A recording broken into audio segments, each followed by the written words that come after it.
नमस्कार, निर्मल India news के खास एपिसोड में आपका बहुत बहुत स्वागत। मैं हूं आपका साथी, आपका दोस्त रविशंकर। अब मैं एक नई चीज़ें आपके सामने लगातार प्रस्तुत कर रहा हूं जो आपके लिए बहुत ही इंफॉर्मेशन बेस्ड होगा। तो मैं जो आपको खबर दिखा रहा हूं, आज हमने अपने कार्यालय में, अपने ऑफिस में, आज इस जिले के वरिष्ठ संपादक एवं वरिष्ठ साहित्यकार का आगमन हुआ। रविंद्र कुमार रतन जी से हमने खास बातचीत करी। उसका अंश मैं आपको दिखाऊंगा कि रविंद्र कुमार रतन जी ने कैसे अपनी ज़िंदगी में बहुत ही बेहतरीन कार्य किए हैं। इसको लेकर आज हमारे वो ऑफिस में आए, उनसे जो मैं खास बातचीत की उसका अंश आगे देखिए निर्मल इंडिया के साथ। आज रिपब्लिक इंडिया के खास एपिसोड में एक्सप्लेनर में आपका बहुत बहुत स्वागत। आज हमारे स्टूडियो में हमारे खास मेहमान आए हुए हैं। सबसे पहले उनका परिचय कराने से पहले, आज की वो शख्स वो परिचय के मोहताज नहीं है। कुछ किताबें मैं आपको दिखा रहा हूँ। ये किताब जिंदगी के रंग नाम की किताबें हैं, इनकी ये रचयिता हैं। ये इनका बहुत शानदार प्रस्तुति रहा है। ऐसी ऐसी बहुत सारी पुस्तकें इनके द्वारा प्रकाशित किया गया है। मैं दूसरे पुस्तक की मैं बात करूं, ये संवेदना नाम की पुस्तक है, जिसके रचयिता भी श्री रविंद्र कुमार रतन जी हैं। जीवन दर्शन का अमर प्रतीक कामायनी, इसके रचयिता भी श्री रविंद्र कुमार रतन जी हैं। और इनका परिचय करने से पहले मैं इन सारी चीज़ों को मैं दिखा रहा हूँ। बहुत सारे पुस्तकों के ये संपादक रहे हैं और बहुत सारी जगहों पे इनका बड़ा बड़ा कार्यक्रम हुआ है। तो आइए हम अपने दर्शकों को सबसे पहले अपने इस खास मेहमान से परिचय कराते हैं। सर, सबसे पहले सर आपका बहुत बहुत स्वागत हमारे साथ। बहुत बहुत धन्यवाद। सबसे पहले मैं निर्मल राष्ट्र के संपादक जी का आभार प्रकट करता हूं कि इन्होंने मुझे अपने कार्यालय में समय दिया। मैं अभी तक 7 पुस्तकों का स्वरचित रचना किया हूं और 10 पुस्तकों का संपादन किया हूं। पहली पुस्तक थी मेरी पहचान, 2005 में प्रकाशित हुई थी। दूसरी पुस्तक कहानी काव्य संग्रह सौरभ समीर, वो 2011 में प्रकाशित हुई। तीसरी कहानी संग्रह, लोगों ने कहा कि काव्य संग्रह तो आपकी काफ़ी निकली, कुछ कहानियों पर संकलन दीजिए। तो मैंने लघु कथा संग्रह संवेदना नाम से प्रकाशित किया। फिर लोगों ने कहा कि आप कि कविता कहानी तो हो गई, कुछ समीक्षा के क्षेत्र में काम कीजिए। तो कामायनी मेरा विषय मुख्य पुस्तक प्रसाद जी की कविता की रही है। तो कामायनी पर हमने जीवन दर्शन का अमर प्रतीक कामायनी समीक्षात्मक किताब का प्रकाशन किया। जब मैं विद्यार्थी था तो मुजफ्फरपुर के बिहार विश्वविद्यालय में हिंदी विभाग में पढ़ता था। उस समय मुझे विश्वविद्यालय के एनएसएस का, पूरे विश्वविद्यालय का ग्रुप लीडर बना दिया गया था। विमलेश्वर प्रसाद श्रीवास्तव उसके कोऑर्डिनेटर थे। उन्होंने एक पत्रिका का संपादन किया, उसका नाम था परिवेश। ये मेरी पहली पुस्तक थी जिसका मैंने संपादन किया। डॉक्टर विमलेश्वर प्रसाद श्रीवास्तव उसके संपादक हुए और मैं और मेरे एक साथी थे सुरेंद्र प्रसाद सिंह, जो आरआर कॉलेज में प्रिंसिपल हुए। हम दोनों ने सहायक संपादक के रूप में उसका संपादन किया। ये मेरी पहली संपादन की पुस्तक थी 1978 में। उसके बाद मुझे बैंक में नौकरी मिल गई, तो मैं बैंक में काम करने लगा। सौभाग्य ऐसा रहा कि बैंक में जो मेरा इंटरव्यू हुआ उसी समय मुझसे पूछा गया, डायरेक्टर साहब ने हमसे सवाल किया कि आप हिंदी से एमए हैं और बैंक में ज़्यादातर अंग्रेजी में काम होता है, तो आप हिंदी वाले को हम लेकर क्या करेंगे। तो मैंने उन्हें बताया कि भारत की 80% जनता गाँवों में रहती है और गाँव की भाषा में अगर हम बात करते हैं तो वे ज़्यादा आकर्षित होंगे बनिस्बत अंग्रेजी में बात करने से। वही हुआ। जब मैं बैंक में गया तो मुझे देसरी शाखा में काम करने का मौका मिला। सर्वप्रथम तो मैं छपरा शाखा में था, मुख्य ब्रांच में। उसके बाद फिर ये सुतिहार ग्रामीण बैंक शाखा था, उसमें गया।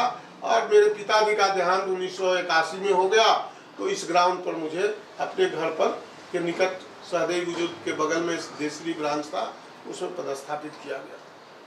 वहाँ एक शाखा प्रबंधक के रूप में आए अशोक कुमार। तो अशोक कुमार ने मेरी कैपेबिलिटी को देख करके और लोगों को आकर्षित करना, लोगों को से संपर्क को देख करके मुझे हिंदी भाषा राजभाषा समन्वय समिति का सचिव बना दिया। फिर क्या था, मैं लोगों से संपर्क करने लगा। ब्लॉक, स्कूल, सरकारी गैर सरकारी जितना भी जमा का था वो डिपॉजिट को मोबिलाइज करके मैं बैंक में लाना शुरू कर दिया। और बैंक में अशोक बाबू के सहयोग से ग्राहक मिलन, राजभाषा मिलन, वृद्ध पेंशनर्स मिलन, इस तरह के कई साहित्यिक कार्यक्रम करके लोगों को सम्मानित किया, लोगों को आकर्षित किया। यहाँ तक कि जब बाढ़ का समय आया तो बैंक से कभी कोई नहीं जानता था कि बैंक से भी बाढ़ पीड़ितों को मदद की जाती है। हम लोगों ने बाढ़ पीड़ितों को सहदेई में जाकर के 11 बोरा चूड़ा, 5 बोरा गुड़, सलाई, माचिस, मोमबत्ती आदि का वितरण किया, जो दूरदर्शन मुजफ्फरपुर से प्रसारित किया गया था। इस तरह से और आगे जो आपका सवाल होगा वर्तमान समय में आप चूंकि एक अच्छे साहित्यकार के रूप में भी लोगों के बीच जाने जाते हैं और आपका एक स्थान रहा है इस जिले ने, आप तो दूर देशों तक कई कार्यक्रम में आपने भाग लिया है। तो वर्तमान समय में जो साहित्य की जो स्थिति है बहुत बेहतर नहीं दिख रही है। क्यों लोगों का ध्यान साहित्य की तरफ से दूसरी तरफ जा रहा है, साहित्य की तरफ बच्चों का ध्यान नहीं जा रहा है? इसके पीछे का मुख्य वजह क्या हो सकता है? देखिए, साहित्य जो है वो समाज का दर्पण है। चौराहे पर आप दीप जला दीजिए तो वो रोशनी जो है चारों तरफ दिखाई देती है। इस पर मुझे एक छोटी सी कहानी आपको याद आ रही है जो बताऊं कि एक राजा थे, वो मंदिर में दीप जलाया करते थे और एक मजदूर था, वो चौराहे पर दीप जलाया करता था। दोनों की मृत्यु हो गई। जमराज ने राजा को नरक में स्थान दे दिया और ये गरीब जो थे उनको स्वर्ग में स्थान दे दिया।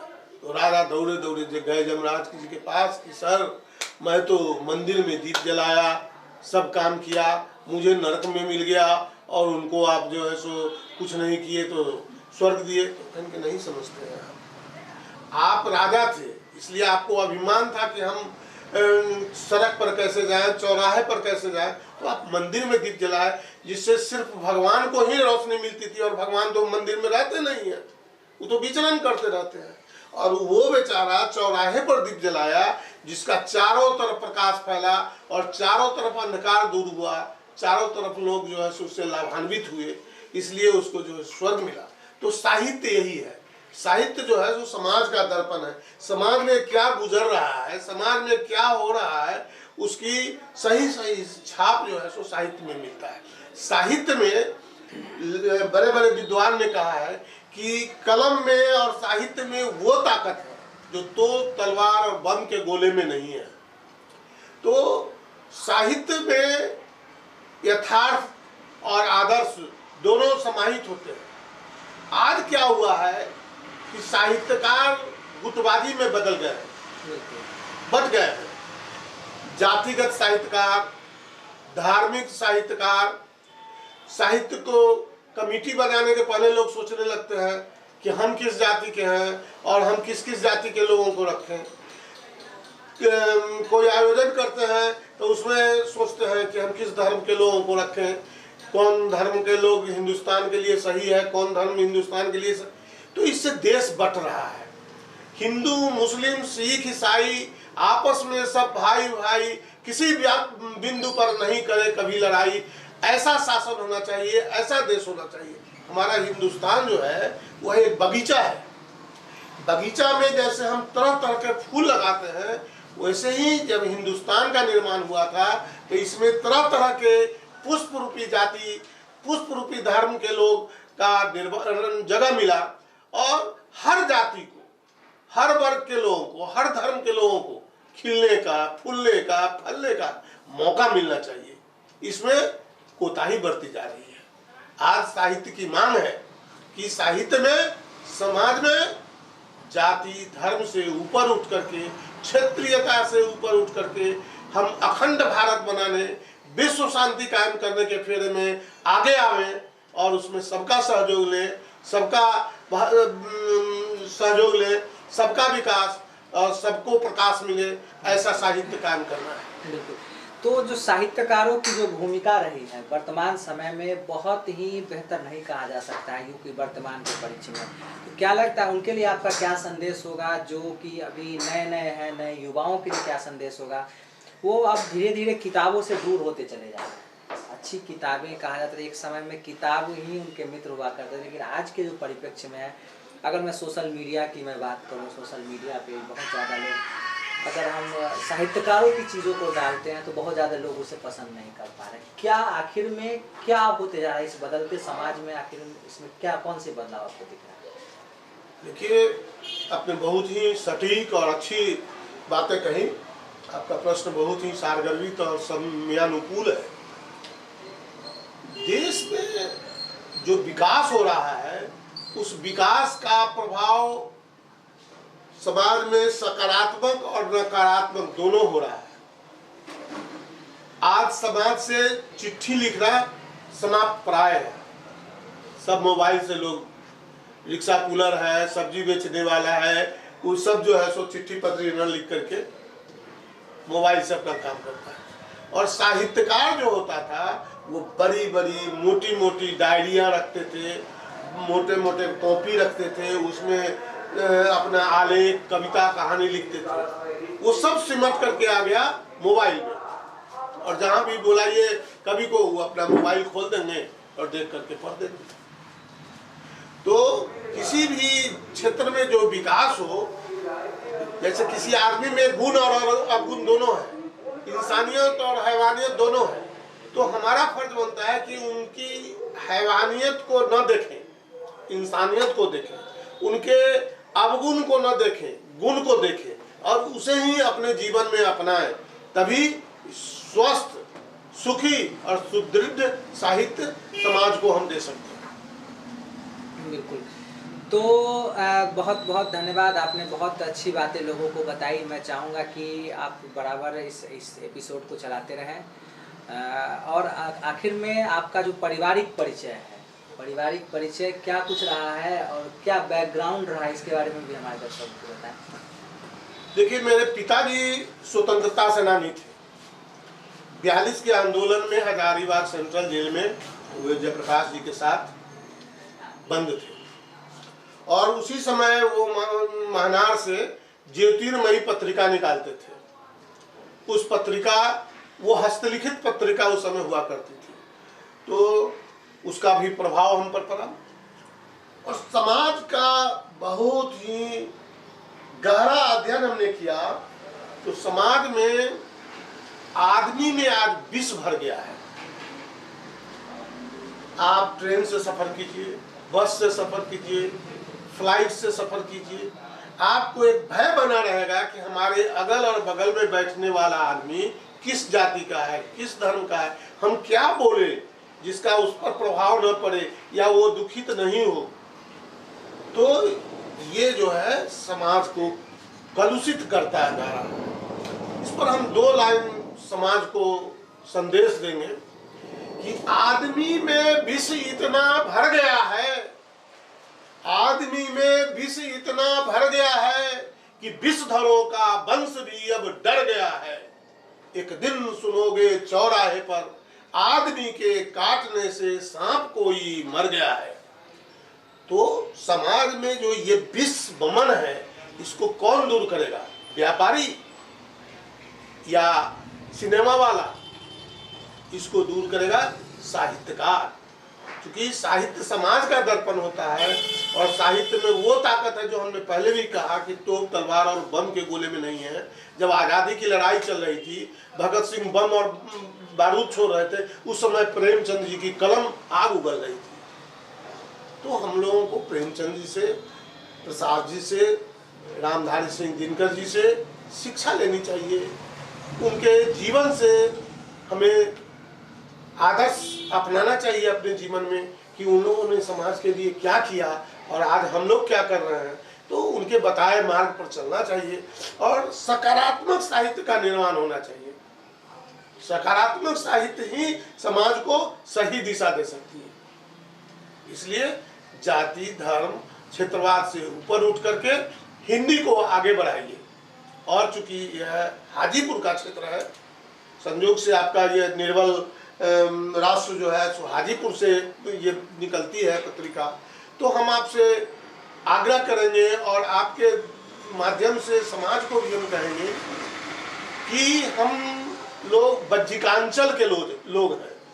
सारा देश देखिए कि वो मैथिली का आगे बढ़ गया, भोजपुरी का आगे बढ़ गया, अंगिका का आगे बढ़ गया। क्यों बढ़ गया? इसलिए कि उन लोगों के पास बड़े बड़े लोग थे। जब डॉक्टर राजेंद्र प्रसाद भोजपुरी के हुए राष्ट्रपति तो आए फिल्मी दुनिया के लोग मिलने, तो उन्होंने कहा कि का करता रहो, ये एगो भोजपुरी में फिल्म बनाना दो। तो गंगा जमुना फिल्म बनी तो भोजपुरी हाईलाइट हो गया। मैथिली में ललित नारायण मिश्रा थे, जगन्नाथ मिश्रा थे। लेकिन हम लोगों का दुर्भाग्य है कि हम लोगों के यहाँ कोई ऐसा नेता पैदा नहीं होता है जो बज्जिका को आगे बढ़ावे। तो मेरा आपसे आग्रह होगा कि निर्मल राष्ट्र के माध्यम से आप जागरूक कीजिए कि 4000 बोलने वाले बज्जिका सोनपुर, हाजीपुर, मुजफ्फरपुर, शिवहर, सीतामढ़ी, आधा दरभंगा, समस्तीपुर होते हुए लगभग 4000 लोग और 1000 से ज्यादा किताबें इसमें है। इसकी अपना व्याकरण है। डॉक्टर नवल किशोर श्रीवास्तव जैसे विद्वान यहाँ हैं। तो इस बज्जिका को भी आगे बढ़ने का काम कीजिए। इसमें आप कार्यक्रम कराइए, इसमें फिल्म बनाने वाला अगर कोई है तो उससे फिल्म बनवाइए। मुजफ्फरपुर में लोग फिल्म बनाने का कार्यक्रम किया। तो हम लोगों को अपनी मातृभाषा को आगे बढ़ाने का भी काम करना चाहिए। अपनी मातृभाषा बढ़ेगी तो हमारा हिंदी भी बढ़ेगा। यही इन शब्दों के साथ हम आपको बधाई देते हैं कि रवि जी आप काफ़ी सक्रिय रहते हैं और समाज को सकारात्मक दिशा देने में आपकी बड़ी भूमिका है। आपने अभी अभी स्वतंत्रता सेनानियों के परिवार को सम्मानित किया है। यह स्वतंत्रता सेनानी के प्रति ही सम्मान नहीं अपितु देश के जो वीर बांकुरे और शहीद हैं उनके प्रति आपका स्नेह, सहयोग और आपका जो समर्पण है वह काबिल तारीफ है। हम आपका शुक्रिया अदा करते हैं, आपको बार बार धन्यवाद देते हैं। बहुत बहुत धन्यवाद आप इस अपने बहुमूल्य समय देने के साथ और आपने इस कार्यालय में आकर के अपनी बातों को विभाग से रखी। इस तरह की खबरों को देखने के लिए आप हमारे इस चैनल को देखते रहें। पुनः मैं अगले एपिसोड के साथ जल्द हो रहा हूँ हाजिर। तो रविशंकर को दीजिए इजाज़त। धन्यवाद। नमस्कार।